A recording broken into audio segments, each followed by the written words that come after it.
मेरे प्यारे छात्रों, आप सभी का मेरे इस चैनल में स्वागत है। आज हम लोग संख्या पद्धति पे VI ऑब्जेक्टिव क्वेश्चन देखेंगे, ठीक ना। पिछले क्लास में 27 लेक्चर में हम लोग बीजगणित को समाप्त कर चुके हैं।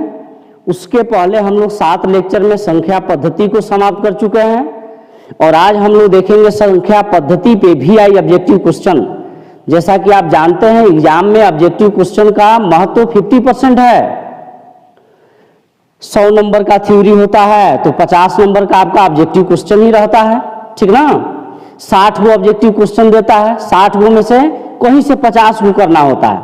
लेकिन जैसा इस बार है कि 30% सिलेबस को कमी किया गया है, तो मान लीजिए आपका 35 नंबर का सब्जेक्टिव क्वेश्चन होगा और 35 नंबर का ऑब्जेक्टिव क्वेश्चन होगा। तो हो सकता है कि 45 गो ऑब्जेक्टिव क्वेश्चन दे और कहीं से आपको 35 करना हो। 70 नंबर का थ्योरी होगा और 30 नंबर पे प्रोजेक्ट कार्य होगा।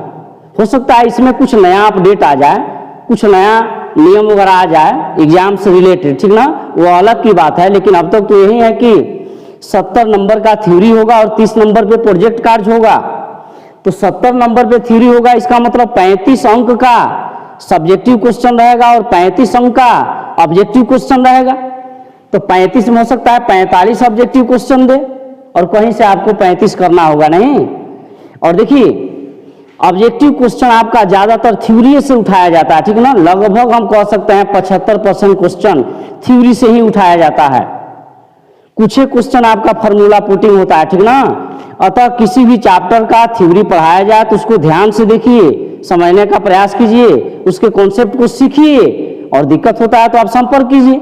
तो चलिए ध्यान दीजिएगा, शुरू कर रहे हैं। पहला क्वेश्चन है आपका, निम्न में कौन अपरिमेय संख्या है। निम्न में कौन अपरिमेय संख्या है, ध्यान देते रहिएगा। पहला ऑप्शन आपका है, ऑप्शन आपका एग्जाम में क ख ग घ ऐसा रहेगा या रोमन अंक में 1 2 3 4 रहेगा, या हो सकता है स्मॉल ABCD भी रहे, उससे कोई दिक्कत नहीं है। देखिएगा, √64/36, √64/36 बी आपका है, √81 सी आपका है, √2.1 और डी आपका है √49/9। ध्यान दीजिएगा, निम्न में कौन अपरिमेय संख्या है, ठीक ना। ऐसा ऑब्जेक्टिव क्वेश्चन तो 9th के एग्जाम में भी खूब पूछा करता था, ठीक ना।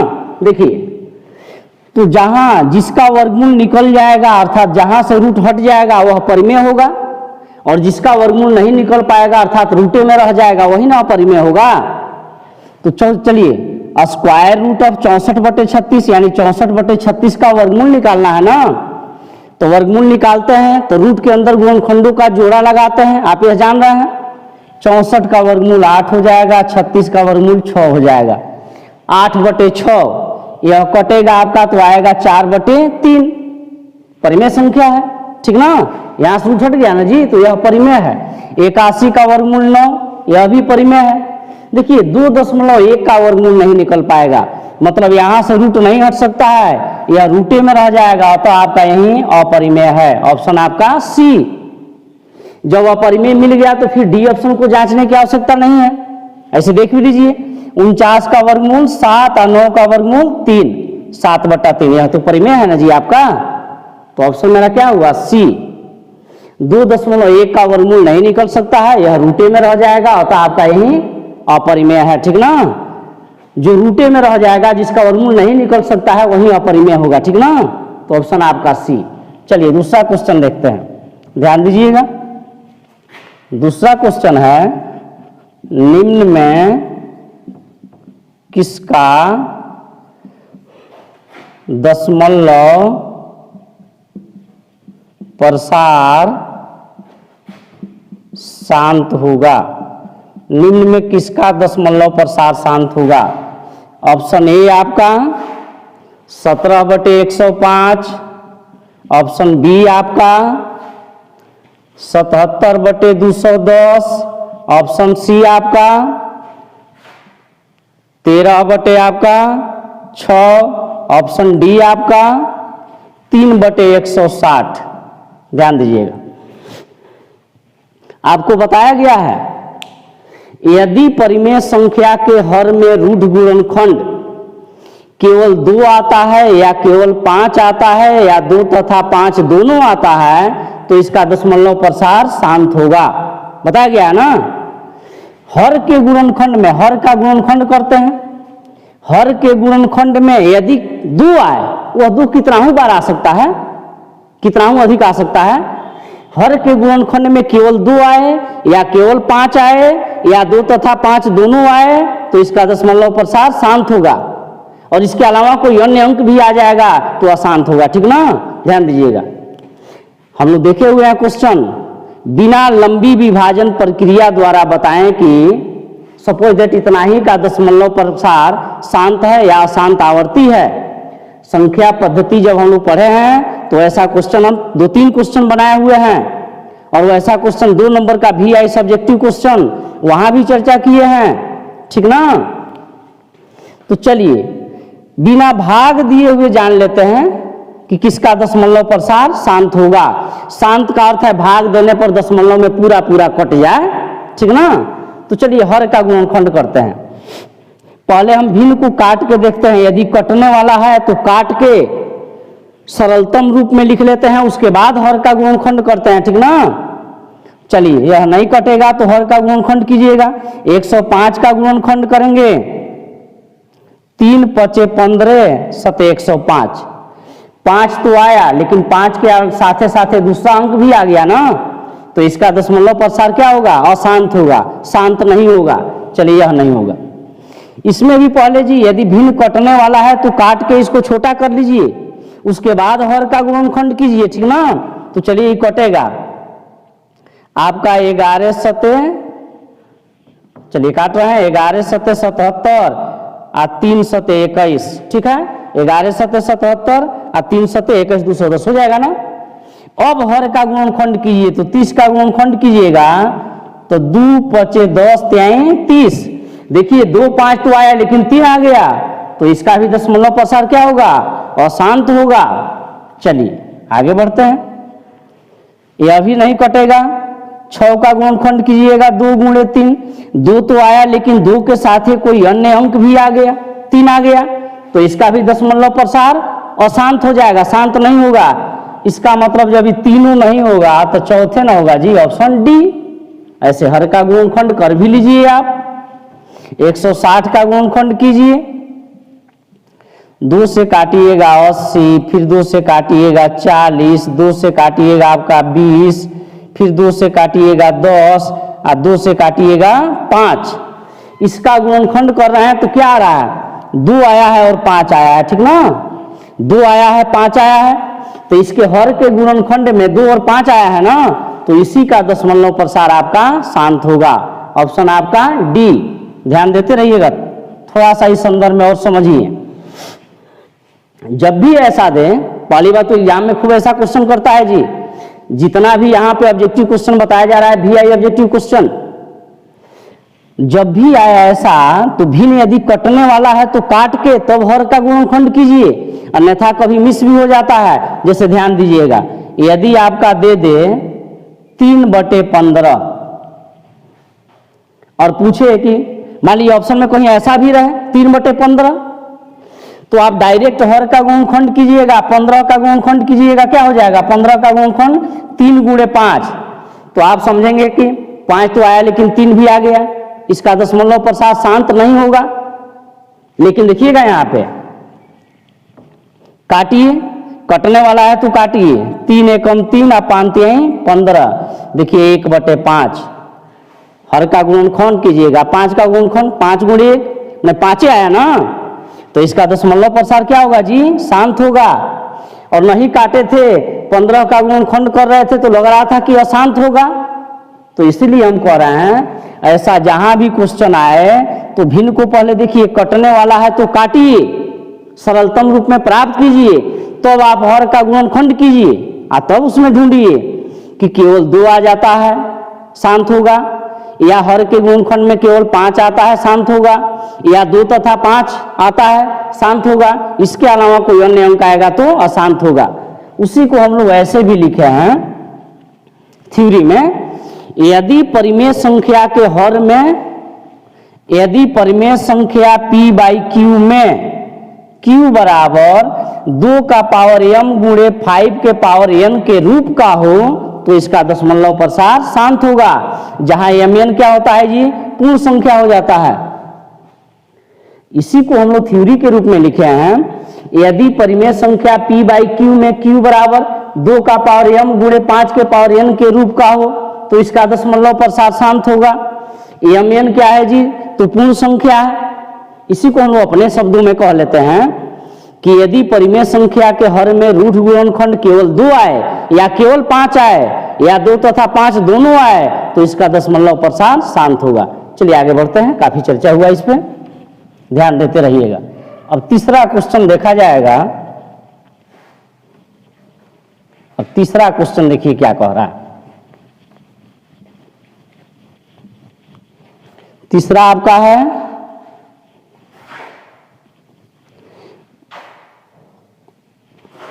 √3 बटे √12 एक है। पहला ऑप्शन पूर्णांक अपरिमेय परिमेय, पूर्णांक अपरिमेय, सी ऑप्शन परिमेय, डी ऑप्शन इनमें से कोई नहीं, इनमें से कोई नहीं। ध्यान दीजिएगा, √3 बटे √12, ध्यान दीजिए एक है, इसमें कौन ऑप्शन होगा, ध्यान दीजिएगा। तो √3 है और √12 है। √3 12 का गुणनखंड कीजिए, 2 दूना 4 तिहाई 12, वर्गमूल निकालते हैं तो क्या करते हैं जी, रूट के अंदर गुणनखंडों का जोड़ा लगाते हैं। 2 का जोड़ा लगा है, ऊपर वाला तो ज्यों का त्यों, 2 का जोड़ा लगा है तो 2 रूट से बाहर आया, 3 का नहीं लगा, रूट के अंदर रह गया। अब यह कट गया, 1/2, यह परिमेय हो गया ना। तो ऑप्शन क्या हो जाएगा, सी। पूर्णांक नहीं होगा, पूर्णांक क्या होता है जी, -2, -1, 0, 1, 2, 3, यह सब वैल्यू आपका पूर्णांक होता है। पूर्णांक पूर्ण जोड़ अंक, ध्यान दीजिएगा, पूर्ण जोड़ अंक बराबर पूर्णांक, पूरा पूरा अंक ही पूर्णांक होता है, वह प्लस में हो या माइनस में हो या 0 हो, ठीक ना। तो यह तो पूर्णांक नहीं ना है, यह भिन्न वाला वैल्यू है ना। चलिए, तो ऑप्शन क्या मिला मेरा, सी। इसका हमने हल किया तो 1/2 मिला, यह आपका परिमेय संख्या है ना। परिमेय संख्या का परिभाषा आप जानते हैं, वैसी संख्या जो p बाई क्यू के रूप में हो, p और q दोनों पूर्णांक हो तथा q 0 के बराबर न हो, हर आपका 0 नहीं हो सकता है। परिमेय संख्या की परिभाषा वैसी संख्या जो p बाई क्यू के रूप में हो, p और q दोनों पूर्णांक हो तथा q 0 के बराबर न हो, q नॉट इक्वल टू 0, उसे परिमेय संख्या कहते हैं। q आपका 0 नहीं हो सकता है, हर कभी 0 नहीं हो सकता है, क्योंकि बट्टा के नीचे 0 आ जाएगा, हर में 0 हो जाएगा तो यह अपरिभाषित हो जाता है, ठीक ना, यह अपरिभाषित हो जाता है। तो चलिए ऑप्शन आपका सी। अगला देखते हैं, ध्यान देते रहिएगा। अब इसका चौथा क्वेश्चन हम लोग देखते हैं। चौथा में क्या कह रहा है, देखिए 2 + √2, 2 + √2 एक है। ऑप्शन ए आपका पूर्णांक अपरिमेय परिमेय, पूर्णांक अपरिमेय, सी आपका परिमेय और डी आपका इनमें से कोई नहीं, ठीक ना। ध्यान दीजिएगा,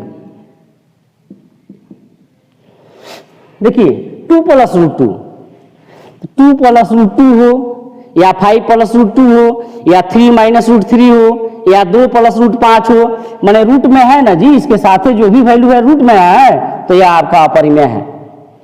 यह स्क्वायर रूट ऑफ 2 है, 2 प्लस स्क्वायर रूट ऑफ 2 यानी 2 प्लस रूट 2 है, तो इसका वर्गमूल नहीं निकल सकता है, यह रूटे में रह जाएगा ना, तो यह आपका अपरिमेय है। रूट में जो भी वैल्यू है, अब इसके साथ कुछ भी जोड़ दीजिए, घटा दीजिए, यह रूटे में रहेगा, ठीक ना, अर्थात यह अपरिमेय होगा। ऑप्शन आपका बी। रूट हटेगा नहीं ना जी, यहाँ से रूटे में रह जाएगा, वो वैल्यू क्या होगा, अपरिमेय। उसके साथ भले कोई अंक जुट जाए घट जाए, ठीक ना, अपरिमेय। ऑप्शन आपका बी। चलिए 5वां देखते हैं। ऐसा क्वेश्चन एग्जाम में पूछा जाता है जी। यहाँ जो भी ऑब्जेक्टिव क्वेश्चन बताया जा रहा है, इसमें से कुछ क्वेश्चन तो एग्जाम में ऑलरेडी पूछा हुआ भी है पहले कभी, ठीक ना, और बाकी भी इंपॉर्टेंट है। अब आपका क्वेश्चन नंबर है 5।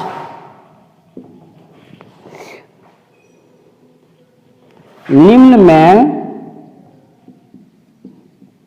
कौन सा युग्म सभाज्य संख्या है? निम्न में कौन सा युग्म सभाज्य है? ध्यान दीजिएगा, ऑप्शन ए है आपका 32 62, 32 62, बी ऑप्शन आपका 18 25, सी ऑप्शन आपका 31 93 और डी ऑप्शन आपका इनमें से कोई नहीं। ध्यान दीजिएगा, सभाज्य संख्या, सभाज्य संख्या, ध्यान देते रहिएगा आप लोग। सभाज्य संख्या को प्राइम नंबर, ध्यान दीजिए। चलिए, सभाज्य संख्या को प्राइम नंबर कहते हैं, या इसको हम कहते हैं प्राइम टू ईच अदर। परिभाषा होता है वैसी दो प्राकृत संख्याएं जिनका मसा एक हो, वैसा दो धन पूर्णांक या वैसी दो प्राकृत संख्याएं जिनका मसा एक हो जाए, सभाज्य संख्या कहलाती है, ठीक ना। तो 32 और 62 का मसा यदि इन दोनों का मसा एक हो जाएगा तो यही सभाज्य संख्या है। इनमें से किसी भी दो का मसा यदि एक हो जाता है तो वही आपका सभाज्य संख्या है। चलिए ध्यान दीजिएगा। अब देखिए 32 और 62 का मौसा निकालिएगा ना, तो इसका मौसा एक नहीं होगा। मौसा निकालने का दो विधि, एक तो भाग विधि है, दूसरा आपका अभाज्य गुणनखंडन विधि है, ठीक ना। 18 25 का जब मौसा निकालिएगा तो इसी का मौसा एक होगा। देख लीजिए, 18 का गुणनखंड कीजिएगा 2 तिहाई 6 त्रिका 18, ठीक है। 25 का गुणनखंड कीजिएगा 5 गुणे 5। अभाज्य गुणनखंडन विधि से मौसा क्या होता है जी, जो सब में शामिल हो, जो सब में कॉमन हो, ठीक है। अब देखिए इन दोनों में कोई ऐसा अंक नहीं है जो कॉमन है, तो यहाँ पे गुणा 1 लिख सकते हैं, यहाँ भी गुणा 1 लिख सकते हैं। क्या इसके मान में कोई अंतर नहीं पड़ेगा? नहीं पड़ेगा। अब दोनों में कॉमन क्या है, कौन ऐसा अंक है जो दोनों में शामिल है? तो 1 है ना जी। तो 18 25 का मौसा क्या हो गया? 1, क्योंकि एक ऐसा गुणनखंड है जो दोनों में क्या है, शामिल है। तो जो दोनों में कॉमन होगा वही मौसा होता है, जो दोनों के गुणनखंड में शामिल होगा वही मौसा होता है। तो 18 25 का मौसा 1, यानी यही दोनों क्या है जी, सभाज्य संख्या है। ऑप्शन आपका बी, ठीक ना। चलिए अब आगे बढ़ रहे हैं, ध्यान देते रहिएगा। इसका भी कीजिएगा तो इन दोनों का मौसा आपका 1 नहीं आएगा, ठीक ना। तो यही ऑप्शन आपका बी। चलिए अब छठा क्वेश्चन देखते हैं।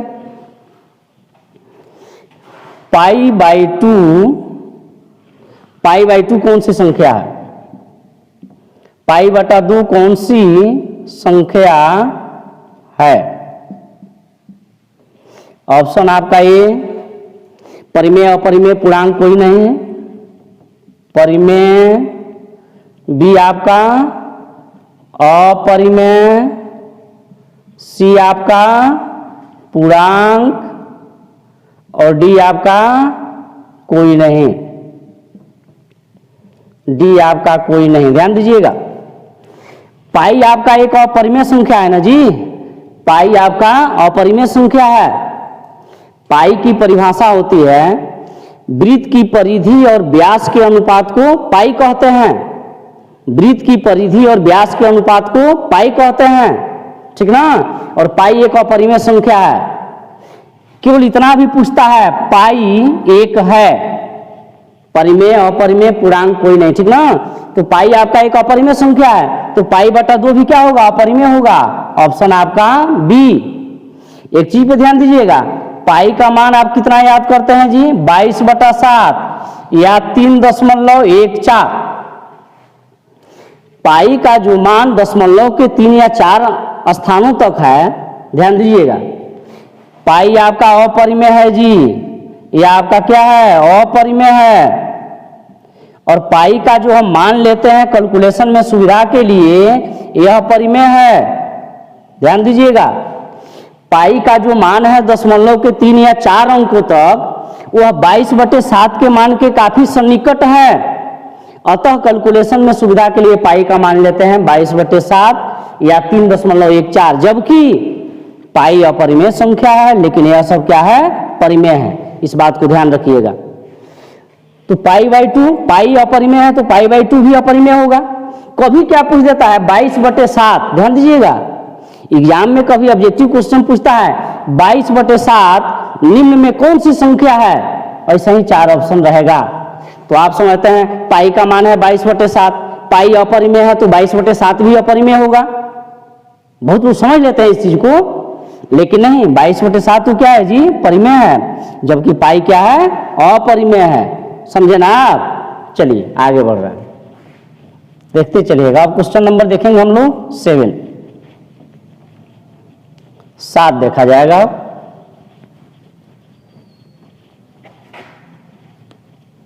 अब क्वेश्चन देखा जाएगा 7 देखिए क्या कह रहा है, 2 या 2 से अधिक अभाज्य संख्याओं का मौसा होगा। ध्यान दीजिएगा, 2 या 2 से अधिक अभाज्य संख्याओं का मौसा क्या होगा। ऑप्शन देखिए क्या है, 1 2 3 कोई नहीं, 1 2 3 और डी आपका इनमें से कोई नहीं, कोई नहीं। अब देखिए क्वेश्चन है 2 या 2 से अधिक अभाज्य संख्याओं का मौसा क्या होगा। तो हम निकालिए लेते हैं, देख लेते हैं क्या होगा। अभाज्य संख्या, अभाज्य संख्या प्राइम नंबर, ध्यान दीजिएगा। इसको आप क्या कहते हैं, रूट संख्या भी कहते हैं। आप अभाज्य संख्या कहिए या रूट संख्या कहिए, प्राइम नंबर परिभाषा, वैसी संख्या जो एक और स्वयं से कटे उसे रूढ़ या अभाज्य संख्या कहते हैं। इसका और भी परिभाषा है, वैसी संख्या जिसका केवल 2 गुणनखंड हो उसे रूढ़ या अभाज्य संख्या कहते हैं। ठीक है, तो वैसी संख्या जो एक और स्वयं से कटे। देखिए एक से तो सब संख्या ही कट जाती है, केवल इतना भी हम कह के काम चला सकते हैं कि वैसी संख्या जो केवल अपने आप से कटे उसे ही अभाज्य संख्या कहते हैं। तो आपका 2 है, 3 है, 5 है, 7 है, 8 9 10 11 है, 13 है, ध्यान दीजिएगा, डॉट डॉट। यह जब कटेगा तब अपने से कटेगा, किसी अन्य अंक से नहीं कटेगा, ठीक ना। जैसे मान लीजिए पहली बात तो 1 को हम छोड़े हैं, 1 अभाज्य संख्या नहीं है। क्यों नहीं है जी, अभाज्य संख्या का एक और हमने डिफिनेशन बताया, वैसी संख्या जिसका केवल 2 गुणनखंड हो उसे अभाज्य संख्या कहते हैं। तो इसका गुणनखंड कीजिएगा 2 का तो 2 गुणे 1, 3 का 3 गुणे 1, 5 का 5 गुणे 1। वैसी संख्या जिसका केवल 2 गुणनखंड हो उसे रूढ़ या अभाज्य संख्या कहते हैं। तो जितनी अभाज्य संख्या है इसका केवल 2 ही गुणनखंड होगा जी, केवल 2 ही गुणनखंड होगा। लेकिन एक पे विचार कीजिए, 1 का गुणनखंड कीजिएगा 1 गुणे 1, या तो एक को ऐसा आप कितना हो बार लिख सकते हैं, ये भले हम 2 बार लिखे हैं लेकिन अंक तो आपका एक ही है ना, तो इसका 2 गुणनखंड नहीं ना है, ऐसा तो हम एक कितना हो बार लिख सकते हैं, ठीक ना। तो एक अभाज्य संख्या नहीं है क्योंकि इसका 2 गुणनखंड नहीं होता है, ठीक ना। ठीक, तो चलिए बीच में छोड़ा है 2 3 4 छोड़ा है, तो 4 आपका 4 से तो कटवे करेगा, 2 से भी कट जाएगा ना, और हमको वैसा अंक चाहिए जो केवल अपने से कटे, तो 4 से भी कटेगा, 2 से भी कट जाएगा, तो यह आपका अभाज्य नहीं है। 5 के बाद क्या छोड़ा है 6 आपका 6 से भी कटेगा, 2 से भी कटेगा, 3 से भी कट जाएगा, और हमको वैसा अंक चाहिए जो केवल अपने से कटे, तो यह भी नहीं होगा, ठीक ना। तो इस आधार पे, परिभाषा के आधार पे हम अभाज्य संख्या को पहचान सकते हैं, ठीक ना। परिभाषा वैसी संख्या जो एक और स्वयं से कटे, या वैसी संख्या जिसका केवल 2 गुणनखंड हो, उसे रूढ़िया अभाज्य संख्या कहते हैं। अब यहाँ क्वेश्चन है, अब चलिए क्वेश्चन पे आते हैं। अब आपका क्वेश्चन है 2 या 2 से अधिक अभाज्य संख्याओं का मौसा। कौन 2 अभाज्य संख्या लीजिए,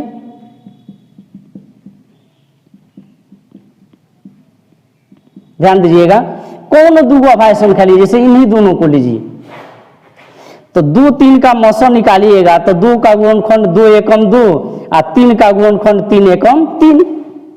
मौसा क्या होता है जी, अभाज्य गुणनखंडन विधि से मौसा क्या होता है, वैसा अंक जो दोनों के गुणनखंड में शामिल हो, मैं जो सब में कॉमन हो, तो दोनों के गुणनखंड में क्या कॉमन है जी, 1, तो मौसा 1 हुआ ना।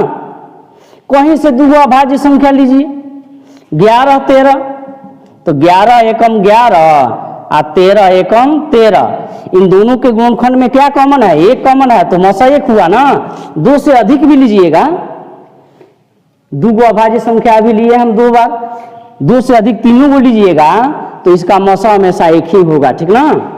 तो 2 या 2 से अधिक अभाज्य संख्याओं का मौसा 1 होता है, ऑप्शन आपका ये, ठीक ना। चलिए अब क्वेश्चन नंबर 8, अब क्वेश्चन नंबर हम 8 देखें। 8 क्या कह रहा है, ध्यान देते रहिएगा।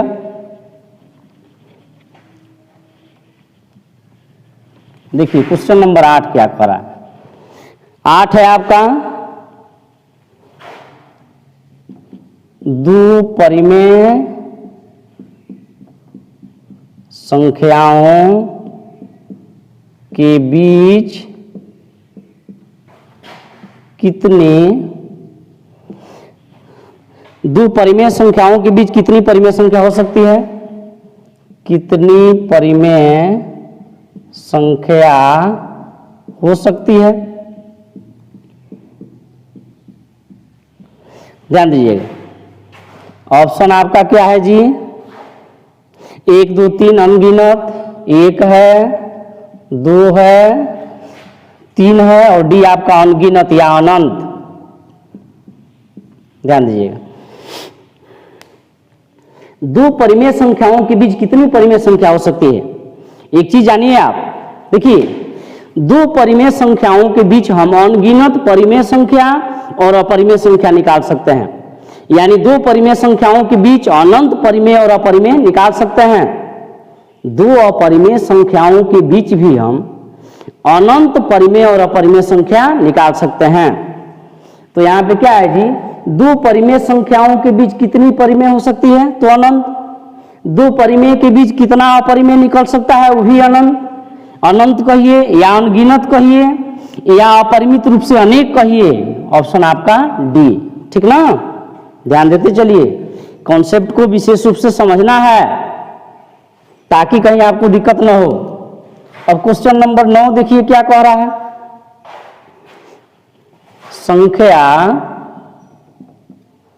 2.01202 2.01202 एक है, ध्यान देते रहिएगा। पूर्णांक परिमेय अपरिमेय कोई नहीं, परिमेय बी अपरिमेय, सी आपका पूर्णांक, डी आपका कोई नहीं। ध्यान दीजिएगा, यह कैसी संख्या है, ठीक ना। चलिए, तो 2.01202 है, दशमलव वाला संख्या है, दशमलव वाली संख्या है। इसको क्या भिन्न में नहीं बदल सकते हैं? बदल सकते हैं। ध्यान दीजिएगा, ऊपर वाला पूरा ज्यों का त्यों उतारिए, 01202 बट्टा दशमलव के बदले 1 उतारते हैं और दशमलव के दाएं जितना अंक होगा उतना 0 बैठाते हैं, ठीक ना। दशमलव के बदले 1 और दशमलव के दाएं देखिए को अंक है 1 2 3 4 5, तो 5 को 0। तो यह P बटा Q के रूप में है ना जी, यह P बटा Q के रूप में आ गया। P और Q दोनों पूर्णांक है और नीचे वाला 0 भी नहीं है, तो यह परिमेय है ना। यह आपका परिमेय संख्या है, यानी ऑप्शन आपका ए। कोई दशमलव वाला वैल्यू 4, 5.1, 2, 3, 0 कुछ भी ले लीजिए, क्या है? परिमेय संख्या है, ठीक ना। चलिए आगे बढ़ते हैं। आप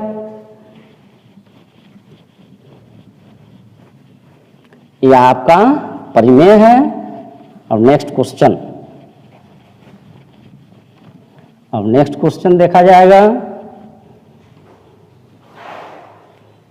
क्वेश्चन नंबर 10, ध्यान देते रहिएगा। 5.233 है। चलिए, ऑप्शन आपका अभाज्य,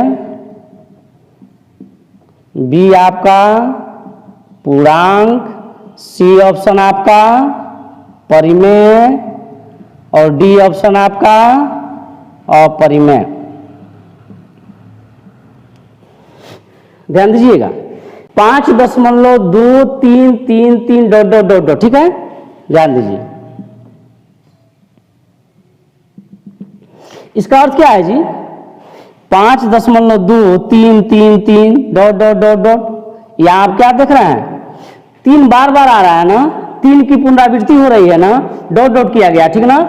इसको हम ऐसे भी लिखते हैं, इसी को हम ऐसे भी लिखते हैं जी, 5.23 यहाँ 3 डॉट मतलब अभी 3 आएगा। इसका अर्थ है 3 की पुनरावृत्ति हो रही है। 3 आपका बार बार आ रहा है ना, 3 की पुनरावृत्ति हो रही है, अर्थात 3 आपका आवर्त अंक है, तो 3 के ऊपर हम डैश चिन्ह देते हैं। या इसी को हम ऐसे भी लिखते हैं जी, 5.23 3 के ऊपर एक आवर्त बिंदु देते हैं, ठीक ना। 3 की पुनरावृत्ति हो रही है तो 3 के ऊपर डैश चिन्ह। यदि 2 अंकों का पुनरावृत्ति होता, मान लीजिए ऐसा होता 2 6 2 6 2 6 2 6 डॉट, तो इसको कैसे लिखते जी? 5.26 के ऊपर डैश चिन्ह या 5.26 के ऊपर आवर्त बिंदु। इस बिंदु को हम आवर्त बिंदु कहते हैं, ठीक ना। तो यह आपका परिमेय है, ठीक है। यह आपका अशांत आवर्ती दशमलव है, यह आपका परिमेय है, ठीक ना। तो ऑप्शन क्या हो जाएगा जी? सी। चलिए मिटाते हैं।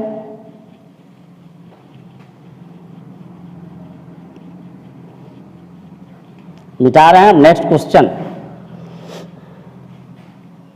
देखिए, 5.233 डॉट, इसको 5.2 3 की पुनरावृत्ति हो रही है, 3 बार बार आ रहा है, इसका मतलब 3 आवर्त अंक है, तो 3 के ऊपर डैश चिन्ह या 5.233 के ऊपर आवर्त बिंदु। तो यह आपका अशांत आवर्ती दशमलव है, परिमेय है।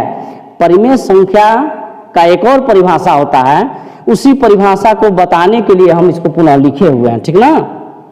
परिमेय संख्या का एक और परिभाषा होता है, वैसी संख्या जिसका दशमलव प्रसार शांत हो या अशांत आवर्ती हो, उसे परिमेय संख्या कहते हैं। तो यह क्या है जी? इसका दशमलव प्रसार क्या है? अशांत आवर्ती है। अशांत आवर्ती का अर्थ होता है अशांत आवर्ती। इसका अर्थ होता है, देखिए, शांत का अर्थ होता है जो दशमलव में पूरा कट जाए, माने दशमलव में जाके भाग की क्रिया पूर्ण हो जाए। यानी दशमलव में पूरा पूरा कट गया, शांत हो गया। और शांत का अर्थ है दशमलव में पूरा पूरा न कटे, भाग की क्रिया जारी रहे। लेकिन आवर्ती बता रहा है कि कुछ अंकों का पुनरावृत्ति, कुछ अंकों का रिपीटेशन। यह तो दशमलव में भाग जारी रहेगा, नहीं कटेगा, लेकिन कुछ अंकों की पुनरावृत्ति होगी, कुछ अंक बार बार आते रहेंगे।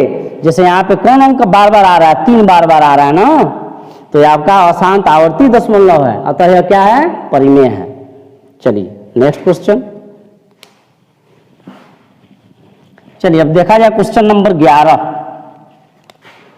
क्वेश्चन नंबर 11 क्या कह रहा है, 2.12, डबल 1 2, ट्रिपल 1 2, 4 गो 1 2 डॉट डॉट। यह देखना है एक है कैसी संख्या है। देखिए परिमेय, बी ऑप्शन आपका अपरिमेय, सी ऑप्शन आपका अभाज्य और डी ऑप्शन आपका कोई नहीं, यानी इनमें से कोई नहीं।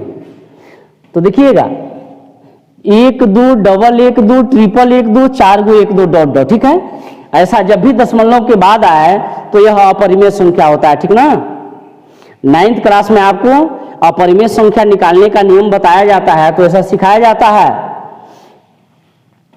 कि शांत दशमलव के बाद X Y, double X Y, triple X Y dot dot आए तो यह अपरिमेय संख्या होती है, ठीक ना। तो दशमलव के बाद यदि इस ऑर्डर में कोई भी अंक आता है, कोई भी अंक इसी ऑर्डर में होना चाहिए, X Y, double X Y, triple X Y dot dot, यानी 4 5, तो डबल 4 5, ट्रिपल 4 5, समझे। या मान लीजिए 2 8, तो 2 8, डबल 2 8, ट्रिपल 2 8, समझे। तो इस प्रकार का संख्या क्या होता है, अपरिमेय। कोई दिक्कत। चलिए आगे बढ़ते हैं। अब मेरा क्वेश्चन नंबर 12, क्वेश्चन नंबर 12 देखा जाएगा, ठीक ना।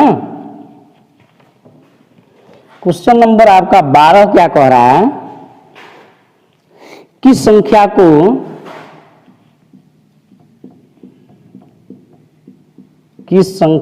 को अभाज्य संख्याओं के गुणनफल के रूप में लिखा जा सकता है या व्यक्त किया जा सकता है।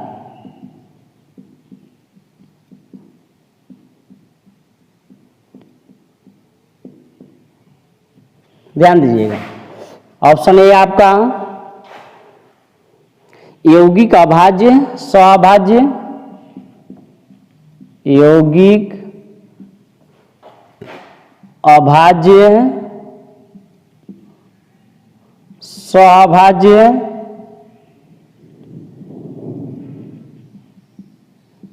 डी कोई नहीं, यानी इनमें से कोई नहीं। ध्यान दीजिएगा, यौगिक संख्या को हम भाज्य संख्या भी कहते हैं, ठीक है। ध्यान दीजिए, क्वेश्चन कहा है किस संख्या को अभाज्य संख्याओं के गुणनफल के रूप में लिखा जा सकता है।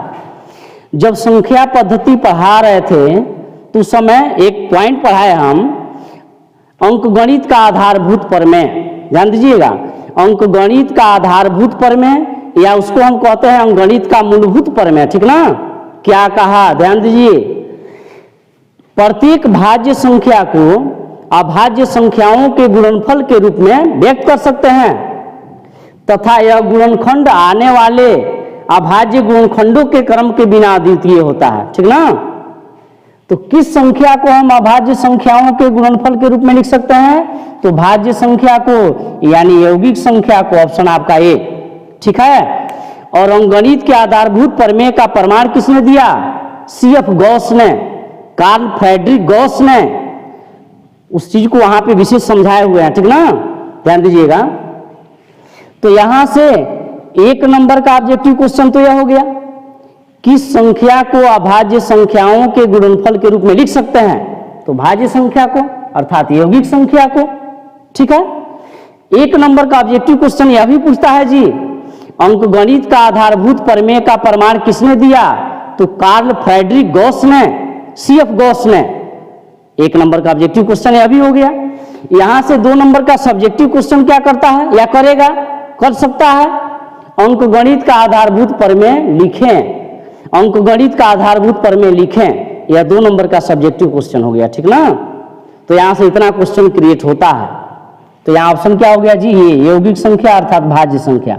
प्रत्येक भाज्य संख्या को हम अभाज्य संख्याओं के गुणनफल के रूप में, अद्वितीय रूप में लिख सकते हैं, ठीक ना। यह कौन कहता है जी, अंकगणित का आधारभूत प्रमेय। चलिए इसको मिटाते हैं। ये आप 13 देखिए, 13 आपका यूक्लिड विभाजन एल्गोरिथ्म, यूक्लिड विभाजन एल्गोरिथ्म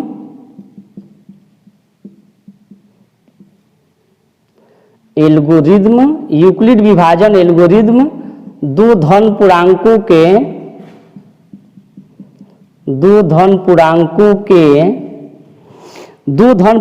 के निम्न में से किसे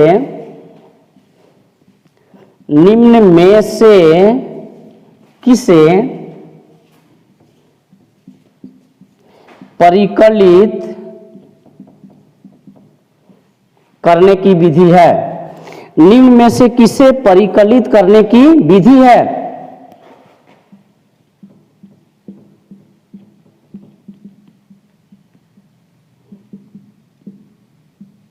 ध्यान दीजिएगा। लस मस भागफल शेषफल, ऑप्शन आपका है लस, बी ऑप्शन आपका मस, सी ऑप्शन आपका भागफल और डी ऑप्शन आपका शेषफल। ध्यान दीजिए, क्वेश्चन कहा कि यूक्लिड विभाजन एल्गोरिथ्म दो धन पूर्णांकों के निम्न में से किसे परिकलित करने की एक विधि है। तो क्या है जी, मस का ना, यूक्लिड विभाजन एल्गोरिथ्म दो धन पूर्णांकों के मस ज्ञात करने की एक तकनीक है, ठीक ना। यूक्लिड विभाजन एल्गोरिथ्म का प्रयोग हम दो धन पूर्णांकों के मस ज्ञात करने में करते हैं। जब यूक्लिड विभाजन प्रमेयिका हम लोग पढ़े हैं, यूक्लिड विभाजन एल्गोरिथ्म हम लोग पढ़े हैं, देखे हैं, तो वहां पे यह चीज को लिखे हुए हैं, ठीक ना, और मस भी निकाले हुए हैं। तो ऑप्शन आपका क्या हो जाएगा, बी। चलिए अब इसको मिटा रहे हैं और फिर नेक्स्ट ऑब्जेक्टिव क्वेश्चन ध्यान देते रहिएगा आप लोग। अब इस बार क्वेश्चन नंबर 14 देखा जाएगा। क्वेश्चन 14,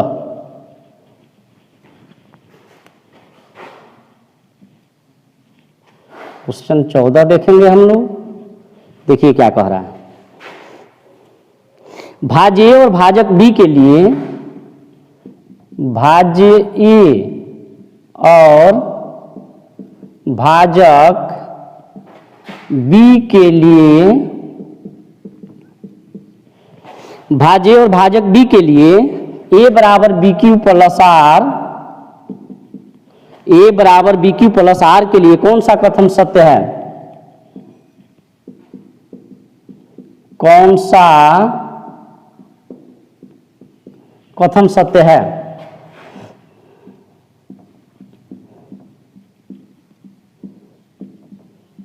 ध्यान दीजिएगा।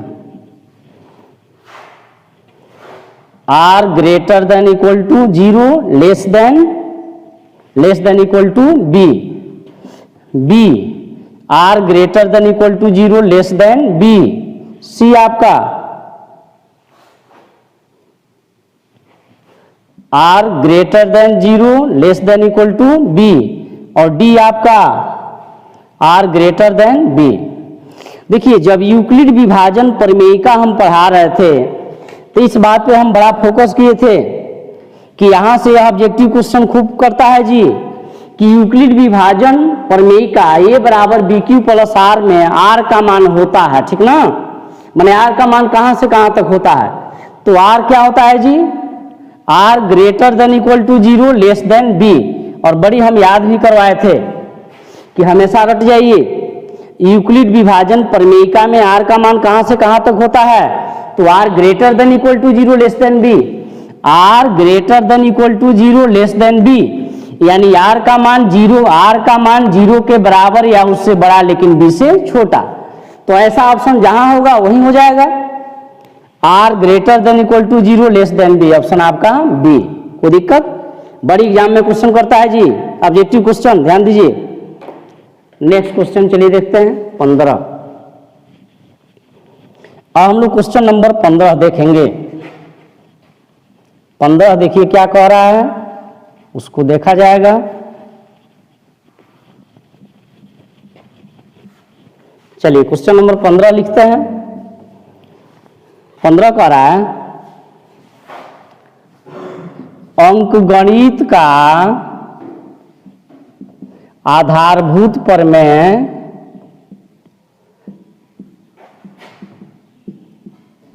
किस गणितज्ञ ने प्रतिपादित किया?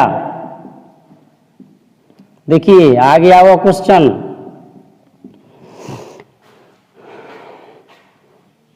ऑप्शन ए आपका है आर्यभट्ट, और बी ऑप्शन है आपका यूक्लिड,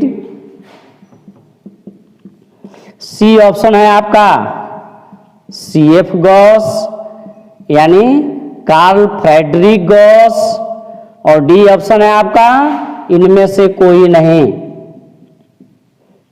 देखिए अभी जस्ट एक आध क्वेश्चन पीछे हम इस बात को चर्चा किए हैं ना, यह भी क्वेश्चन ऑब्जेक्टिव पूछा जाता है जी। अंकगणित के आधारभूत प्रमेय का प्रमाण किसने दिया? तो CF गॉस ने, कार्ल फ्रेडरिक गॉस ने, वही चीज पूछा है ना। अंकगणित का आधारभूत प्रमेय, या इसको कहेगा अंकगणित का मूलभूत प्रमेय किस गणितज्ञ ने प्रतिपादित किया? तो CF गॉस ने, ऑप्शन आपका सी। अभी चर्चा किए हैं, और जब थ्योरी पढ़ाया है नंबर सिस्टम में वहां भी चर्चा किए हैं हम। चलिए अब नेक्स्ट क्वेश्चन, अब क्वेश्चन नंबर 16 देखते हैं हम लोग। क्वेश्चन 16 देखा जाए। क्वेश्चन नंबर 16 देखिए, अब क्वेश्चन नंबर 16 देखा जाए, ठीक ना। और एक चीज और, वैसे विद्यार्थी जो भी मेरा नंबर सिस्टम वाला वीडियो लेक्चर नहीं देखे हैं तो जाके YouTube में चैनल का नाम लिख के सर्च कीजिएगा, विनोद चौधरी मैथ्स क्लासेज, और नंबर सिस्टम वाला वीडियो जरूर देखिए ताकि आपको पूरा कॉन्सेप्ट समझ में आए, ठीक ना। चलिए क्वेश्चन नंबर 16 देखा जाए। एक परिमेय संख्या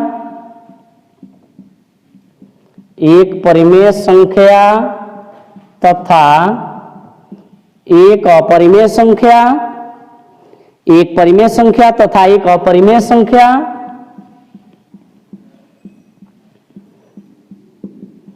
संख्या का योग या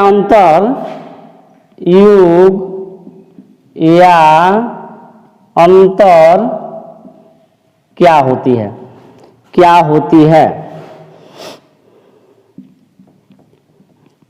होती है? ध्यान दीजिएगा।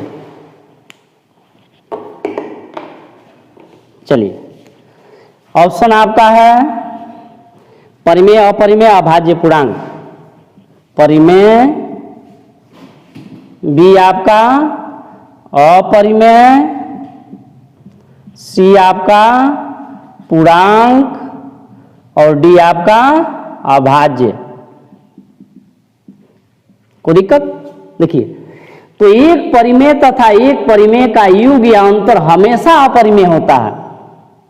कोई एक परिमेय संख्या लीजिए सपोज दैट 2, कोई एक अपरिमेय संख्या लीजिए सपोज दैट √3, दोनों को जोड़िएगा अपरिमेय प्राप्त होगा, या इन दोनों को घटाइएगा फिर भी अपरिमेय प्राप्त होगा, या इन दोनों का गुणा कीजिएगा फिर भी अपरिमेय प्राप्त होगा, या एक से दूसरे में भाग दीजिएगा फिर भी क्या होगा जी? अपरिमेय होगा। तो एक परिमेय संख्या तथा एक अपरिमेय संख्या का योग या अंतर हमेशा अपरिमेय होता है, ठीक ना। लेकिन थोड़ा सा इसमें ध्यान दीजिएगा। देखिए यदि पूछ दे एक परिमेय और एक अपरिमेय का गुणनफल क्या होता है? तो एक परिमेय और एक अपरिमेय का गुणनफल अपरिमेय होता है, लेकिन एक स्थिति में परिमेय आपका जीरो न होना चाहिए। जब परिमेय जीरो हो जाएगा तो यह परिमेय है और यह अपरिमेय है, दोनों का गुणनफल जीरो मिला जो कि परिमेय मिल गया।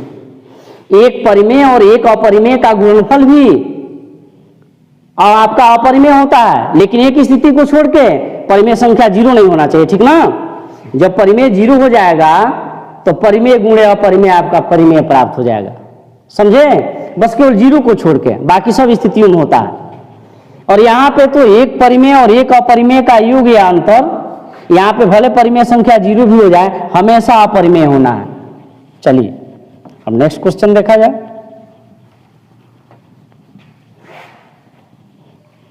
क्वेश्चन नंबर 17 आपका क्या है? निम्न में कौन परिमेय है? निम्न में कौन परिमेय है?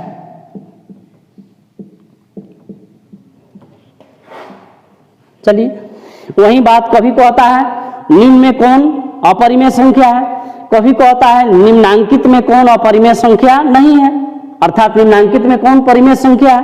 क्वेश्चन आपका एक ही प्रकार का हुआ, ठीक ना। आपका पाई 2√2 है, यह आपका √2 है। सी ऑप्शन आपका स्क्वायर रूट ऑफ 16/25 और डी ऑप्शन आपका 3√3/√2, 3√3/√2 है जी। निम्न में कौन परिमेय है? तो पाई तो अपरिमेय है जी, √2 भी अपरिमेय है, जो रूट में रह जाएगा जिसका वर्गमूल न निकल पाए वह तो अपरिमेय है। ध्यान दीजिएगा, यहां से भी रूट नहीं हटेगा, यह भी अपरिमेय है, तो यही ना परिमेय है। 16 का वर्गमूल 4/25 का वर्गमूल 5, इसका वर्गमूल निकल गया, रूट हट गया, यह क्या हो गया? परिमेय। निम्न में कौन अपरिमेय है? तो यही है ना ऑप्शन आपका सी। चलिए क्वेश्चन नंबर 18 देखा जाए। अब क्वेश्चन नंबर 18 देखा जाएगा। क्वेश्चन नंबर 18, सबसे छोटी अभाज्य संख्या होती है, सबसे छोटी अभाज्य संख्या होती है आपका 0, 1, 2, 4। तो सबसे छोटी अभाज्य संख्या क्या होती है जी? 2। अभी जस्ट कुछ देर पहले हम अभाज्य संख्या का परिभाषा बताएं कि रूट संख्या कहिए या आप अभाज्य संख्या कहिए, एग्जाम्पल भी लिखे हुए थे। 2, 3, 5, 7, 11, 13, 17 ... यही ना सब अभाज्य संख्या है। वैसी संख्या जो एक और स्वयं से कटे उसे रूढ़ या अभाज्य संख्या कहते हैं। तो सबसे छोटी अभाज्य संख्या क्या होती है जी? 2। तो ऑप्शन आपका सी। यहां से एक और ऑब्जेक्टिव क्वेश्चन करता है कि वैसी अभाज्य संख्या जो सम संख्या भी है, तो वही आपका 2 है। 2 एक ऐसी अभाज्य संख्या है जो सम भी है, बाकी कोई सम नहीं होता है, ठीक ना। तो वैसी अभाज्य संख्या जो सम संख्या भी है, 4 ऑप्शन रहेगा, तो क्या होगा जी? 2। इस बात पे ध्यान रखिएगा। चलिए अब नेक्स्ट क्वेश्चन अब देखा जाएगा। क्वेश्चन नंबर आपका 19। क्वेश्चन नंबर आपका 19 है, 3.271 है। ए आपका ऑप्शन परिमेय, बी आपका ऑप्शन अपरिमेय और सी आपका ऑप्शन अभाज्य और डी आपका ऑप्शन पूर्णांक। ध्यान दीजिएगा, अभी जस्ट कुछ देर पहले हम पीछे वाले क्वेश्चन में ऐसा बताए हैं, चर्चा किए हैं। 3.27 है, या तो दोनों के ऊपर डैश चिन्ह रहेगा या 3.27 दोनों के ऊपर आवर्त बिंदु रहेगा, तो यह आपका परिमेय संख्या है। यह क्या है? अशांत आवर्ती दशमलव है। अभी हमने कुछ पिछले क्वेश्चन में ऐसा खूब फोकस किए हैं, चर्चा किए हैं। परिमेय संख्या का एक और परिभाषा है, वैसी संख्या जिसका दशमलव प्रसार शांत या अशांत आवर्ती हो उसे परिमेय संख्या कहते हैं। तो यह आपका अशांत आवर्ती दशमलव है, अतः यह आपका परिमेय संख्या है, ठीक ना। अभी जस्ट पीछे चर्चा किए हुए हैं, तो ऑप्शन आपका क्या हो जाएगा? ए। चलिए 20वां क्वेश्चन देखते हैं, ठीक ना। क्वेश्चन नंबर 20 देखा जाए। क्वेश्चन नंबर 20 है, निम्न में कौन, क्वेश्चन नंबर 20 आपका, निम्न में कौन अभाज्य संख्या है? निम्न में कौन अभाज्य संख्या है? निम्न में कौन अभाज्य संख्या है? ऑप्शन आपका 15, 23, 12, 75, 15, 23, 12 और डी आपका 75। अभी जस्ट पहले अभाज्य संख्या पे भी काफी चर्चा हुआ है। अभाज्य संख्या का परिभाषा, वैसी संख्या जो एक और स्वयं से कटे या वैसी संख्या जिसका केवल 2 गुणनखंड हो उसे अभाज्य संख्या कहते हैं, ठीक ना। यानी जो संख्या केवल अपने से कटेगा वही अभाज्य होगा। तो देखिए ऑप्शन आपका बी हो जाएगा। 23 जब कटेगा तब 23 से ही कटेगा, ठीक ना।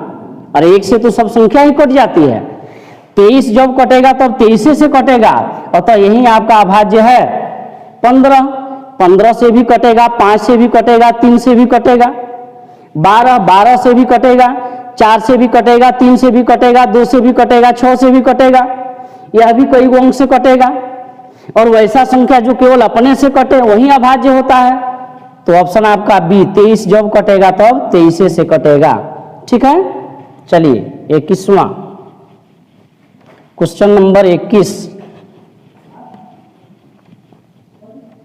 क्वेश्चन नंबर 21 देखा जाए,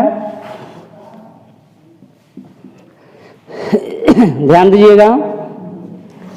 22/7 कैसी संख्या है? अपरिमेय, बी आपका परिमेय, सी आपका पूर्णांक,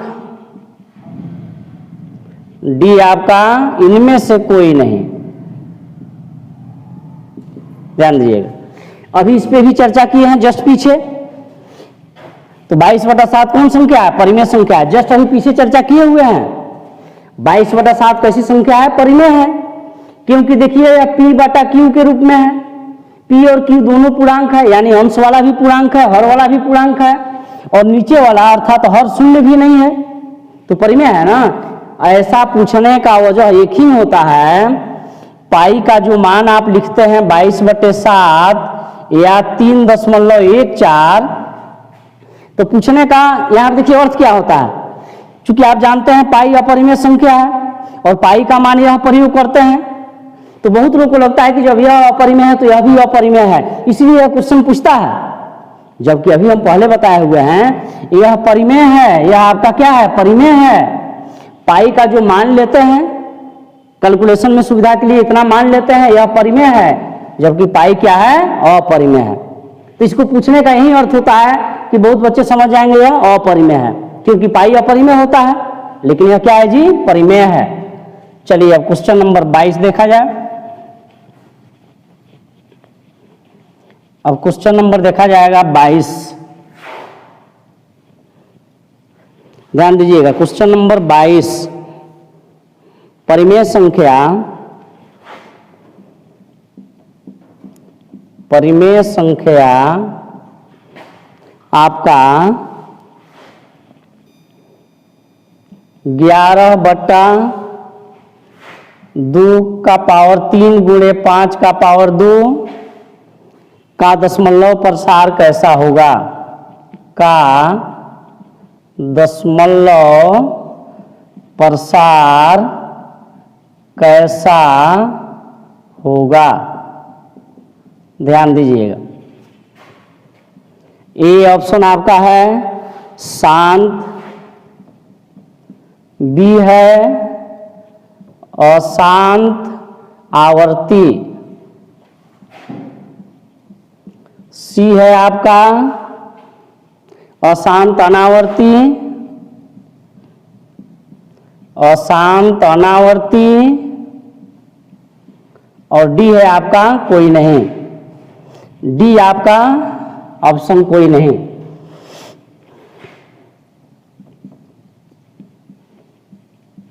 देखिए, तो इसका दशमलव प्रसार कैसा होगा, ठीक ना?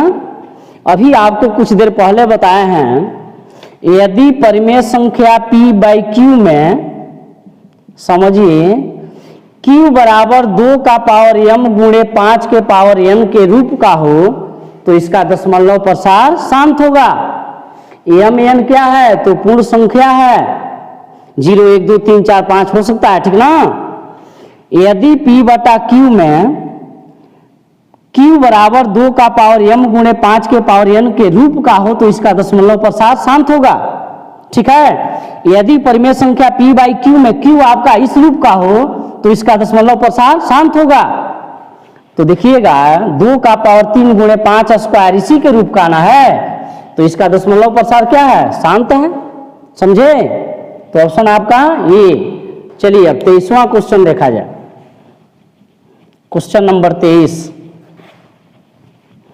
फिर आपसे एक बार और निवेदन करते हैं कि आप संख्या पद्धति पे जो भी 7 वीडियो लेक्चर है उसको देखिए, ताकि सब पूरा कॉन्सेप्ट आपको समझ में आए, समझने में कहीं कोई दिक्कत ना हो, ठीक है ना? चलिए अब क्वेश्चन नंबर 23। क्वेश्चन नंबर 23 देखा जाए। 23 देखिए क्या कह रहा है, क्या सभी वास्तविक संख्याएं, क्या सभी वास्तविक संख्याएं, क्या सभी वास्तविक संख्याएं एक परिमेय संख्या है? एक परिमेय संख्या है। ऑप्शन आपका हाँ, एक में ऑप्शन आपका हाँ, बी में ऑप्शन आपका नहीं, और सी में ऑप्शन आपका निश्चित रूप से कुछ कहा नहीं जा सकता, निश्चित रूप से कुछ कहा नहीं जा सकता, और डी ऑप्शन आपका इनमें से कोई नहीं।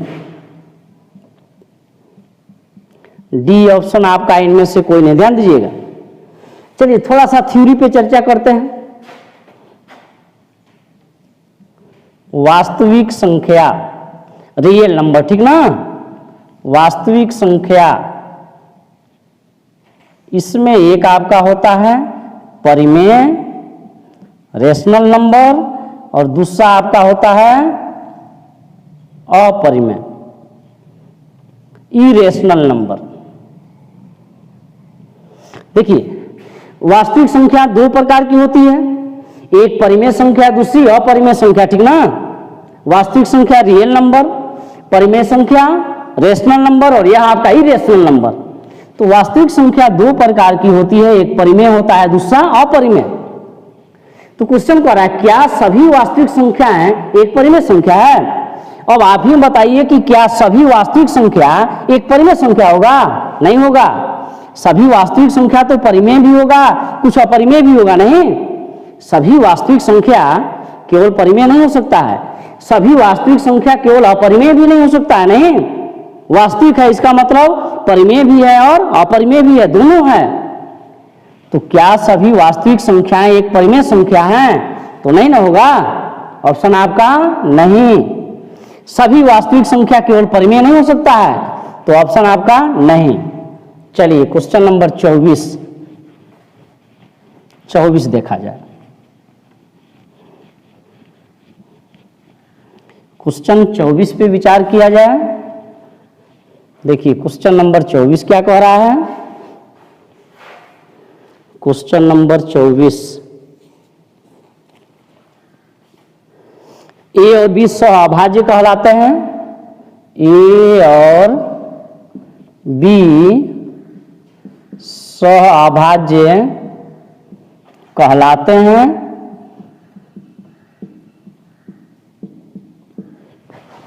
यदि मस ऑफ ए बी अर्थात ए बी का मस बराबर है।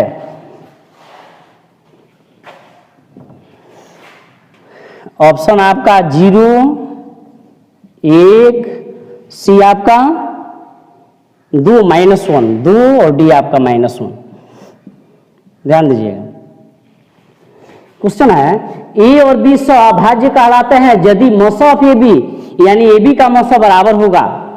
अभी कुछ देर पहले आपको सहअभाज्य संख्या की परिभाषा बताया गया, कोप्राइम नंबर, इसको हम प्राइम टू ईच अदर भी कहते हैं। वैसी दो प्राकृत संख्याएं जिनका मस 1 हो उसे सहअभाज्य संख्या कहते हैं, या वैसा दो धन पूर्णांक जिसका मस 1 हो जाना चाहिए। तो ए और बी सहअभाज्य है, इसका मतलब दोनों का मस कितना होगा, 1 होगा ना। यानी ए और बी का मस कितना होगा, 1 होगा, अर्थात 1 के बराबर होगा। यानी ऑप्शन आपका बी, समझे।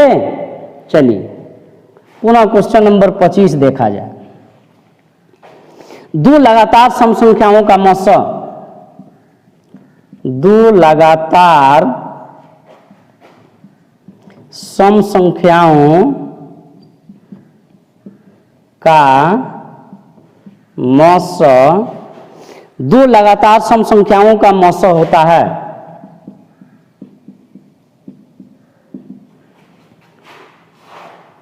जीरो 1 2 4, 0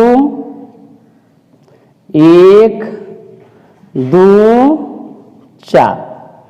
ध्यान दीजिएगा, दो कर्मागत, यहां दो कर्मागत भी कह सकता है। दो कर्मागत यानी दो लगातार सम संख्याओं का मस होता है। तो क्या होता है, दो। रटना कुछ नहीं है, चाहिए इस चीज को हम सीखते हैं, समझते हैं, ठीक ना। इस चीज को समझेंगे हम लोग, बिना समझाए ऐसे कुछ भी हम नहीं लिखेंगे जी। आपको समझाने के बाद ही हम कुछ लिख सकते हैं, और बिना समझाए आगे भी नहीं बढ़ेंगे। ध्यान दीजिएगा, कोई दो लगातार सम संख्या लीजिए, सम संख्या, सम संख्या, इवन नंबर ना जी, इवन नंबर। चलिए परिभाषा आप जानते हैं, वैसी संख्या जो 2 से पूरी तरह विभाजित हो उसे सम संख्या कहते हैं। एग्जाम्पल भी आप जान रहे हैं, 2 4 6 8 10 12 14। क्या जी, अब कह रहा है दो लगातार सम संख्याओं का मस। अब कहीं से दो लगातार सम संख्या लीजिए और उसको मस निकाल के देख लीजिए। कहीं से दो लगातार लीजिए, कहीं से जहां से आपकी इच्छा हो, और उसका मस निकाल के देख लीजिए। 2 4 का मस निकालिएगा तो चलिए मस निकालने के लिए आप भाग विधि भी जानते हैं, अभाज्य गुणनखंडन विधि भी जानते हैं, सब बताया गया है। तो 2 4 का मस निकालिएगा, इसका गुणनखंड कीजिए, 2 एकम 2, 4 का गुणनखंड 2 गुणे 2 गुणे 1, ठीक ना। मस क्या होता है जी, दोनों में कॉमन हो, जो दोनों में शामिल हो, जो दोनों के गुणनखंड में शामिल हो ना मस होता है। तो देखिए 2 शामिल है ना, चलिए 1 लिखने की आवश्यकता नहीं है, या कोई बात नहीं। तो दोनों में क्या कॉमन है, 2। आप कहिएगा 1 भी है तो 2 लीजिए और 1 भी लीजिए, तो 2 एकम 2, मस क्या आया जी, मस आपका आ गया 2। चलिए 8 10 लीजिए आप, 8 10 लीजिए, 8 का गुणनखंड कीजिए, 2 दूना 4 दूना 8, और 10 का गुणनखंड कीजिए आप, 2 5 10। मस क्या होता है, जो दोनों में कॉमन हो, 2 से अधिक हो, जो सब में कॉमन हो, नहीं तो ऐसा गुणनखंड जो सब में शामिल हो। तो दोनों में क्या है, 2 है। 5 इसमें है तो देखिए इसमें नहीं है, इसमें और 2 है तब इसमें नहीं है, तो इसलिए मस कितना जी, 2। समझे। तो 2 लगातार सम संख्याओं का मस क्या होता है, 2 होता है। चलिए अब आगे बढ़ रहे हैं। क्वेश्चन नंबर 26, क्वेश्चन नंबर अब 26 देखा जाए। क्वेश्चन नंबर 26 हम लोग देखेंगे।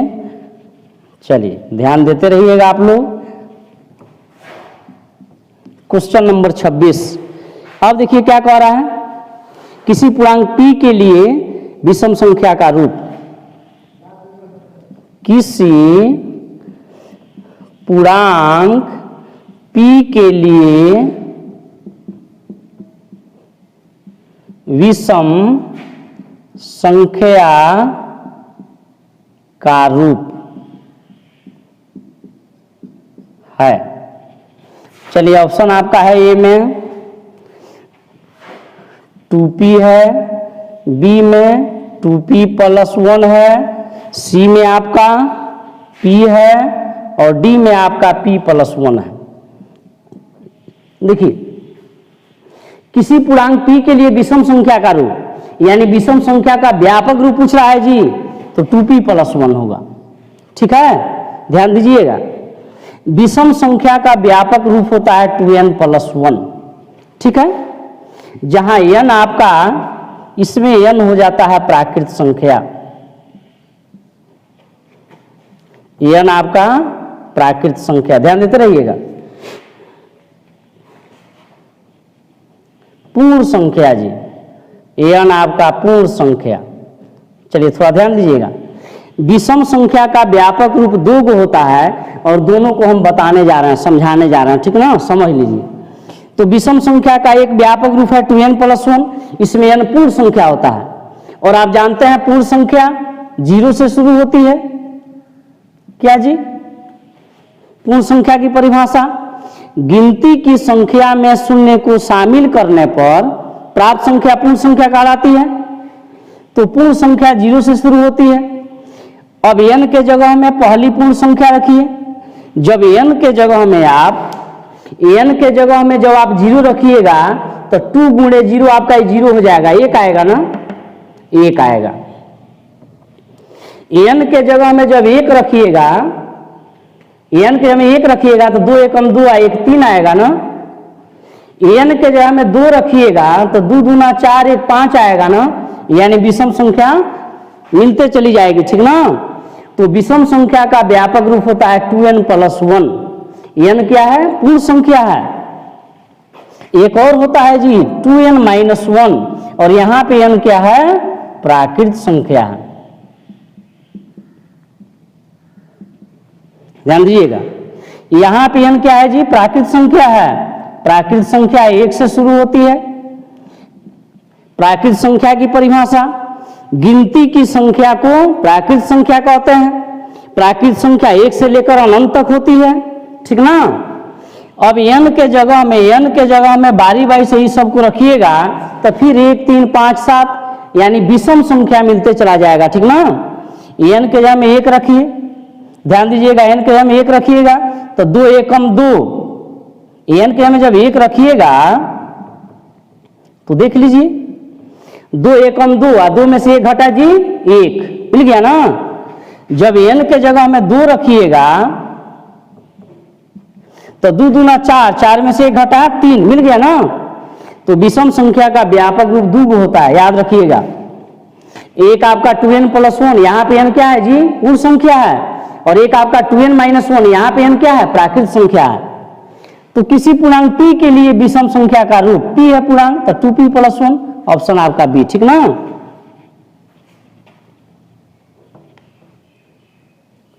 अब चलिए नेक्स्ट क्वेश्चन इसी में कर दे रहे हैं। क्वेश्चन नंबर आपका 27, किसी पूर्णांक p के लिए सम संख्या का रूप, तो आपका 2p हो जाएगा जी। ध्यान दीजिएगा, सम संख्या का व्यापक रूप 2n होता है जहां n आपका प्राकृत संख्या। ध्यान दीजिएगा, सम संख्या का व्यापक रूप 2n होता है और n क्या होता है जी? प्राकृत संख्या। और प्राकृत संख्या कहां शुरू होती है? 1 से। अभी बताया भी गया है, प्राकृत संख्या का अभी परिभाषा भी तो बताया गया है ना। अब n के जगह में 1 रखिएगा तो 2 1 2, 2 एकम 2, 2 सम है ना, n के जगह में जब 2 रखिएगा तो 2 दूना 4 सम है ना जी, n के जगह में जब 3 रखिएगा, n के जगह में 2 3 6, ये पूरा सम आ रहा है ना। तो सम संख्या का व्यापक रूप 2n होता है, n आपका प्राकृत संख्या है। तो यहाँ पे किसी पूर्णांक p के लिए सम संख्या का रूप क्या हो जाएगा, 2p। ऑप्शन आपका ए, याद रखिएगा। चलिए अब नेक्स्ट क्वेश्चन हम लोग देखेंगे, ध्यान देते रहिएगा। जो भी क्वेश्चन यहाँ पे संख्या पद्धति पे जो भी क्वेश्चन बताया जा रहा है, VI ऑब्जेक्टिव क्वेश्चन, ठीक ना, आप ध्यान देते चलिए। क्वेश्चन नंबर अब 28, क्वेश्चन नंबर अब देखा जाएगा 28।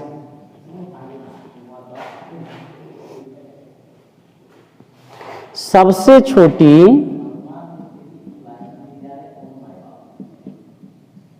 अभाज्य संख्या, सबसे छोटी अभाज्य संख्या और सबसे छोटी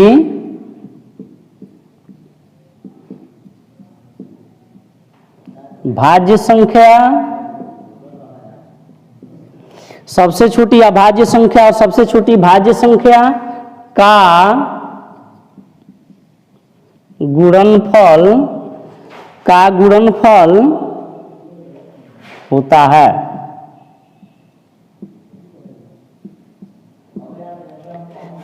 ध्यान दीजिएगा, आपका 2 4 0 और आपका 6।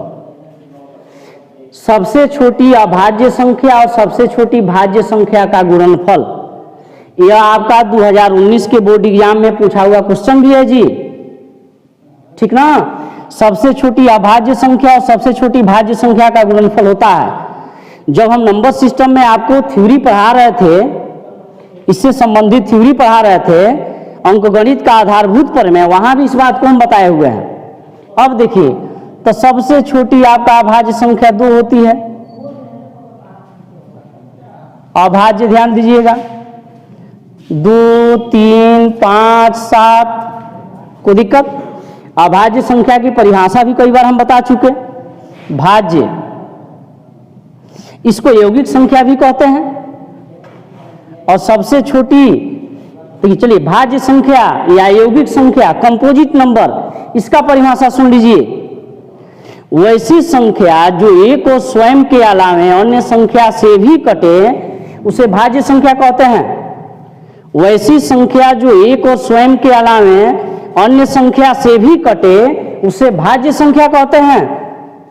यानी जो अपने के अलावे दूसरों से भी कट जाए, वही आपका भाज्य होता है, समझे ना। चलिए बता रहे हैं, तो आपका 4 होता है, इसमें 6 होता है, 8 9 10। चूंकि जब कटेगा तब अपने के अलावे दूसरों से भी कटेगा।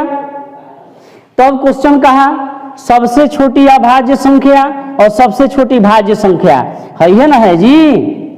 सबसे छोटी अभाज्य संख्या 2 और सबसे छोटी भाज्य संख्या 4। अब इन दोनों का गुणनफल क्या होगा, ठीक ना, तो गुणा करके देख लीजिए।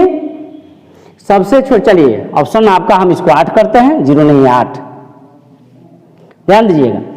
तो 2 गुणे 4 क्या होगा जी, 2 चौके 8। यानी सबसे छोटी अभाज्य संख्या और सबसे छोटी भाज्य संख्या का गुणनफल 8। ऑप्शन आपका सी।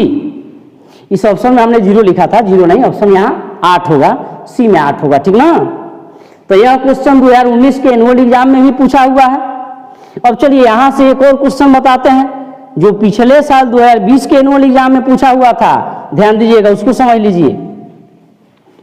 अब 2020 के एनुअल एग्जाम में क्या पूछा हुआ था, सबसे छोटी अभाज्य संख्या और सबसे छोटी भाज्य संख्या का मौसा कितना होता है।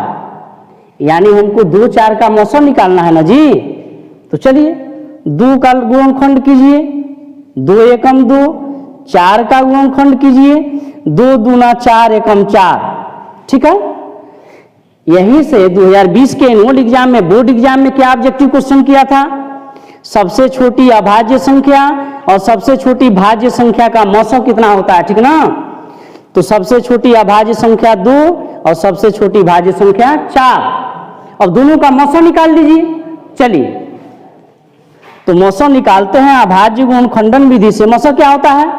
जो दोनों में कॉमन हो, वैसा अंक जो दोनों के गुणनखंड में शामिल हो। 2 से अधिक है तो कहेंगे वैसा अंक जो सब में शामिल हो। तो क्या शामिल है जी? 2। तो मौसा आपका क्या हो जाएगा? 2। ठीक है। उस परिस्थिति में आपका ऑप्शन क्या हो जाता जी? ए हो जाता। नहीं, एक भी लीजिएगा तो 2 एकम 2 ही ना होगा। ठीक है, ध्यान देते रहिएगा। इसको मिटा रहे हैं।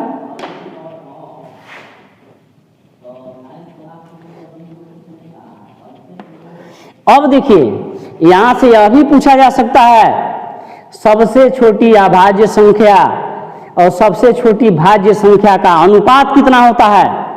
सबसे छोटी अभाज्य संख्या 2 ना जी, और सबसे छोटी भाज्य संख्या 4। सबसे छोटी अभाज्य संख्या और सबसे छोटी भाज्य संख्या का अनुपात कितना होता है? अनुपात माने बट्टा। अब काट लीजिए, 2 एकम 2, 2 दूना 4, 1:2। मैंने ऐसा क्वेश्चन पूछे तो ऑप्शन क्या होगा? आंसर आपका 1:2 होगा ना। चलिए, मिटा रहे हैं, ध्यान दीजिएगा।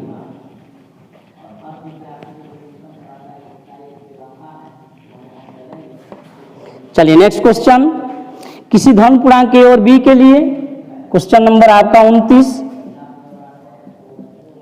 किसी धन पूर्णांक ए और बी के लिए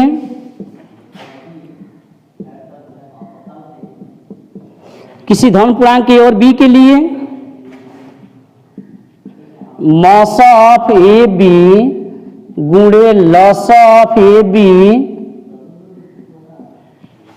यानी ए और ए बी का मॉस गुणे ए बी का लॉस बराबर होगा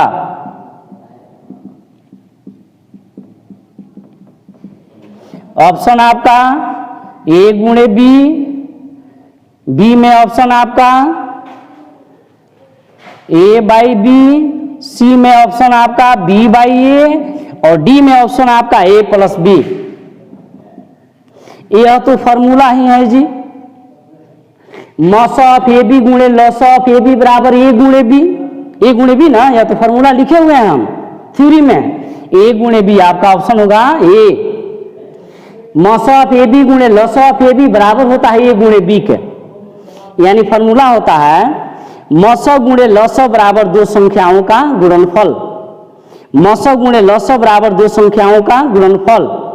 और यह फॉर्मूला दो से अधिक संख्याओं के लिए सत्य नहीं होता है, दो ही संख्याओं के लिए सत्य होता है, ठीक ना। तो चलिए लास्ट क्वेश्चन एक देखा जाए, उसी के साथ इस वीडियो लेक्चर को समाप्त किया जाएगा। चलिए ध्यान देते रहिएगा।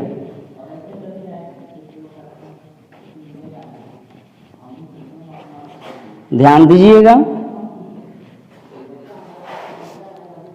लास्ट क्वेश्चन आपका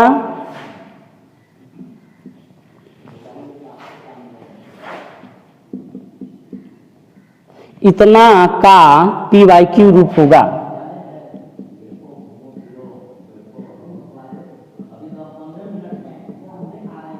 ध्यान दीजिएगा, पहली बात तो यह जान लीजिए, संख्या पद्धति से ऐसा एक क्वेश्चन ऑब्जेक्टिव भी करता है और सेम ऐसा ही एक क्वेश्चन 2 नंबर का सब्जेक्टिव क्वेश्चन भी करता है। पिछले लगातार 3 साल से इतना को पी बाई क्यू के रूप में बदलें, ठीक है।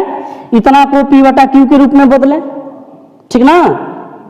पिछले 3 साल से अक्सर एक क्वेश्चन, हमेशा एक क्वेश्चन बोर्ड एग्जाम में पूछ रहा है 2 नंबर का सब्जेक्टिव क्वेश्चन, ठीक ना। हालांकि मुख्य रूप से इसको 9th में पढ़ना है, 10th में लगभग नहीं है, भले किसी बुक में दे दिया है वो अलग की बात है।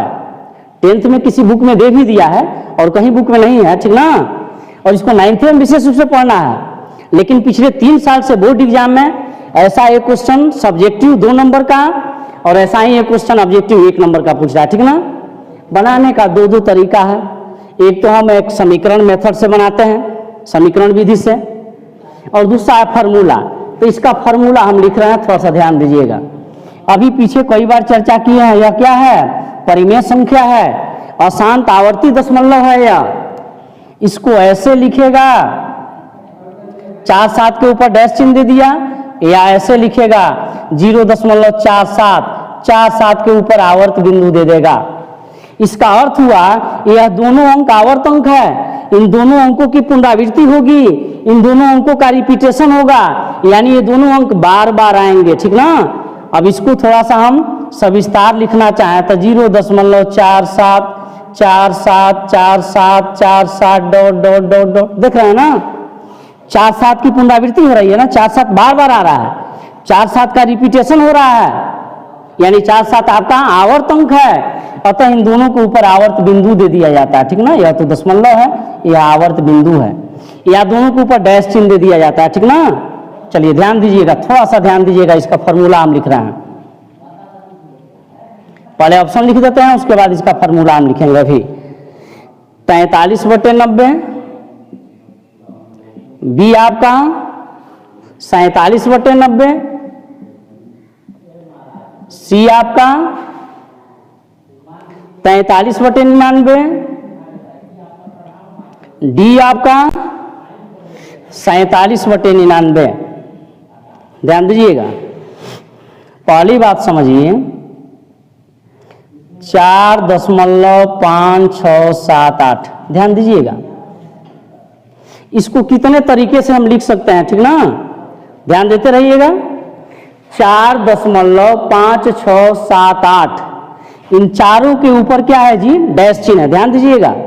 इसको कितने तरीके से लिख सकते हैं, इसको या तो ऐसे लिखेगा, या 4.5678, या तो सबके ऊपर डैश चिन्ह देगा, या सबके ऊपर आवर्त बिंदु होगा, ठीक ना, कोई दिक्कत।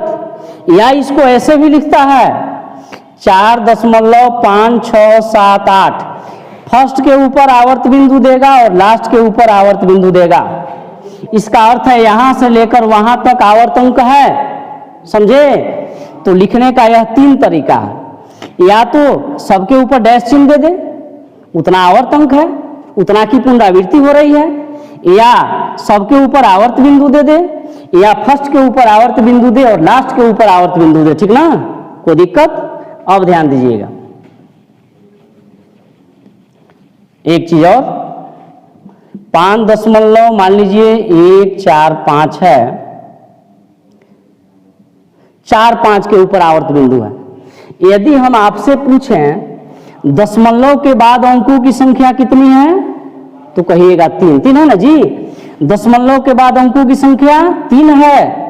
दशमलव के बाद आवर्त अंकों की संख्या, तो जिन अंकों के ऊपर आवर्त बिंदु है वही ना आवर्त अंक है, जिन अंकों के ऊपर आवर्त बिंदु है वे ही आवर्त अंक है। तो दशमलव के बाद आवर्त अंकों की संख्या बस 2 है, यही 4 और 5, ठीक ना। दशमलव के बाद आवर्त अंकों की संख्या 2 है, दशमलव के बाद अंकों की संख्या 3 है, दशमलव के बाद अनावर्त अंकों की संख्या तो बस एक को है जी अनावर्त अंक, ठीक ना। जिसके ऊपर आवर्त बिंदु नहीं है वह अनावर्त अंक है। तो दशमलव के बाद अनावर्त अंकों की संख्या बस एक को है। अब यहाँ पे कोई अंक हो सकता है, 1 है, 4, 5, कुछ हो सकता है, अंक तो एक को ना है। चलिए अब इसका फॉर्मूला लिख रहे हैं।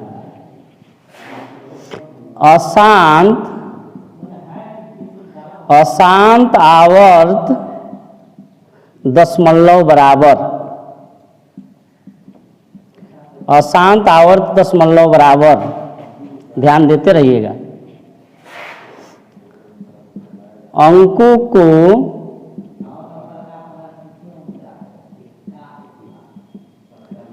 उसी क्रम में लिखने पर प्राप्त संख्या माइनस प्रथम आवर्तांक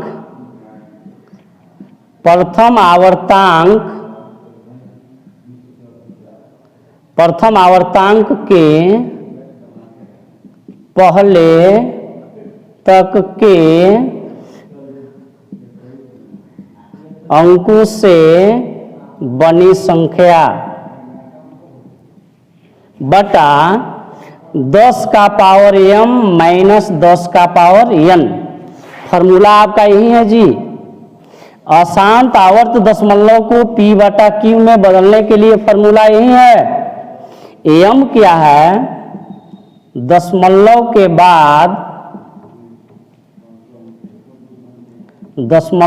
बाद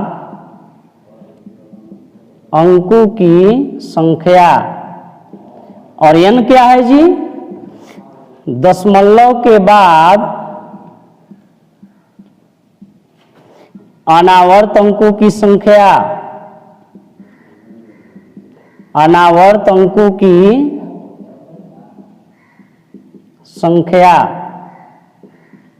ध्यान दीजिएगा, अशांत आवर्त दशमलव को p बटा q में बदलने के लिए फॉर्मूला आपका यही है। ठीक है, अब आप वीडियो को पॉज करके इसे उतार सकते हैं, ठीक ना, या इसका स्क्रीनशॉट ले सकते हैं। अब चलिए इसको हमें मिटाना है, तब ना इस फॉर्मूले में अब रख के इसको बनाएंगे। ध्यान दीजिएगा, चलिए केवल नीचे वाला ही हम मिटाते हैं। m आपका दशमलव के बाद अंकों की संख्या और n आपका दशमलव के बाद अनावर्त अंकों की संख्या। चलिए, या यहाँ पे हम इसको p बटा q में बदलना है। ध्यान दीजिएगा, तो अशांत आवर्त दशमलव बराबर, इसके जगह में इसको लिख रहे हैं बराबर अंकों को उसी क्रम में लिखने पर प्राप्त संख्या। ज्यों का त्यों अंकों को उतार देना है, दशमलव और डैश चिन्ह को हटाते हुए ज्यों का त्यों उतारिए। 0 4 7 यानी 47 है ना जी। आगे जीरो का कोई वैल्यू है? कोई वैल्यू नहीं है। चलिए जीरो मिटाते हैं। क्या है? अंकों को उसी क्रम में लिखने पर प्राप्त संख्या। आवर्त दशमलव बराबर, तो आवर्त दशमलव यह है, इतना बराबर अंकों को उसी क्रम में लिखने पर प्राप्त संख्या। इसको ज्यों का त्यों उतारना है, दशमलव और डैश चिन्ह को हटाते हुए, तो 47 से उतरेगा ना। अरे आगे जीरो लिखिएगा, जीरो का कोई महत्व नहीं है। माइनस प्रथम आवर्तांक के पहले तक के अंकों से बनी संख्या। ध्यान दीजिएगा, देखिए पहले का आवर्तांक 4 है, इसके पहले तक के अंकों से बनी संख्या तो क्या है? दशमलव हटाते हुए 0 है ना, बट्टा। ध्यान दीजिएगा, यदि यह ऐसा होता, यदि यह ऐसा होता,